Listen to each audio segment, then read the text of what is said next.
babies, welcome back to my channel. And naano ta diri sa atong part 2 sa atong laag sa Cebu nya. Dugay kay nato ni na part 2 kay grabe man pud kabisi na to. Pero sige na lang, sabtan na lang ninyo si iBaby ninyo. Pero dili gyapon ta mo pakialson kay tiwason jud nato ni ato ang laag nato sa Cebu. So, here we are. Unang birada kan-an sa nato mga ka-iBabies para kuskan ta inig laag. Let's go. Nag-rent ni og motor. Lingaw kayo mi nag-rent na mi motor. Naglaag na mi. Mamalit ra mig chinilas pero wala mi kabalog. As ang entrance sa Ayala palihog lang. Tudloy mi ninyo as. Guys, kami rin naiiba dire. Kay mag-parking man daw mi. Kita mi ka-parkingan. Medyo nabala kami kay murag kami ro may nagmotor niya. So ano lang, sakyanan sila dire. Kami rin sa nalapot. Pili ko na to. Pili ko na to. Ingna naman na masayro na mag-kusir. Kani ako ang masayro di man mo ba? Yagaan so gani. Guys, saka parking na gid mi sa wakas. Nakita ko jud mi kung asa mi bilong. Dili mi bilong sa sa garage. And guys, naanami sa Ayala Mall. And guess what? Yan ko diri kay naman ko sandal na ko. Kaya akong sandal. At ana ang hitabo sa akong sandal. Tumangita tag sandals din. Kayo. Asa ebidensya?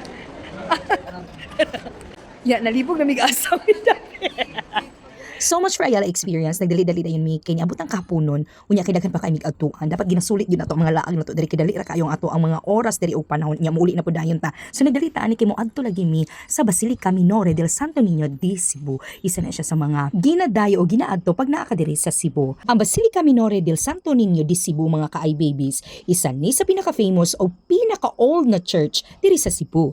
Daghan kaayog mga devotees na nga moani diari kay diri mga dogikip ang image ni Santo Niño de Cebu. Yan na ata diri kay para kawato na siya. Char lang!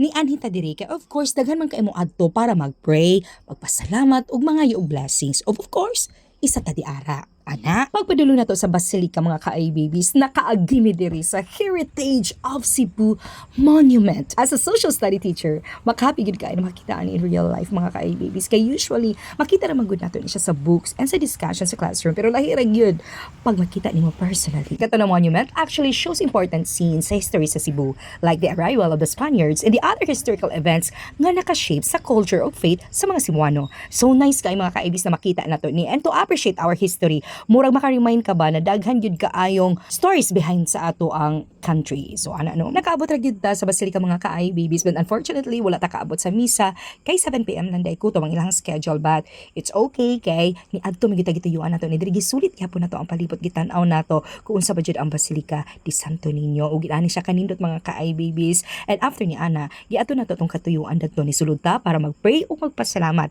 Pagsulod nako dadto mga ka-iBabies, nakita nako dadto nagrabi kadaghan ng mga ribulto sa mga saints nang wala pa na ako nakita sukad. Daghan pud kay mga devotees na nagahilom lang og nagampo. Makita gyud nimo diri nagrabi jud ang faith sa mga tao. And kamay trivia mga ka-iBabies, this basilica is very important in the Philippine history. According sa history, ang image ni Santo Niño de Cebu gihatag ni Ferdinand Magellan sa asawa ni Raja Humabon nga si Hara Amihan during the first Christian baptism in Cebu in 1521. Unya pagbalik sa mga Spaniards mga ka-iBabies, years later nakita pag-usap ang image sa Santo Niño sa sulod sa balay na nasunog. Maunang gitukod diri ang church ug karon mao ni ang isa sa pinaka-important na pilgrimage sites sa Philippines. Hello guys, humana naman mi ato sa Santo Niño Church. Ato na pud mi diri. Balik na pud mi Ayala.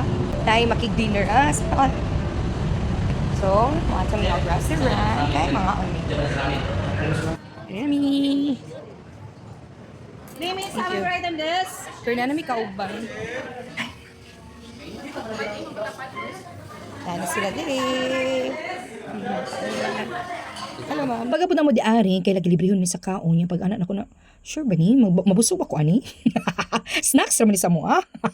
So di ka ta kay libre ra man no. Dili ta magangal-angal di ara kay libre ra ta. Unya pagka man ni ana wala di tay nagdugay-dugay kay lagi unsa na orasan niya kinahanglan namo na masulit ni kay pagkaupad ani mo adto pa ami og lain na pod ng mga places. So pagkamanianan, amo jong gisoroy ang Cebu, diri gyud sa sentro sa Cebu, kay lagi nindot daw. So giato gyud nato diri ang pila ka sikat na business ug lifestyle hub diri sa Cebu City, ang ginatawag nilang IT Park. And tinuod man, perfect kaayo siya para maglakaw-lakaw, mag-relax, o gusto niyo na mag-enjoy ka sa mga restaurants, coffee shops, and open food na spaces, diri ka sa IT Park. Daghan po kayong mga offices diri ay makita nimo diri na grabe ka busy ang mga tao.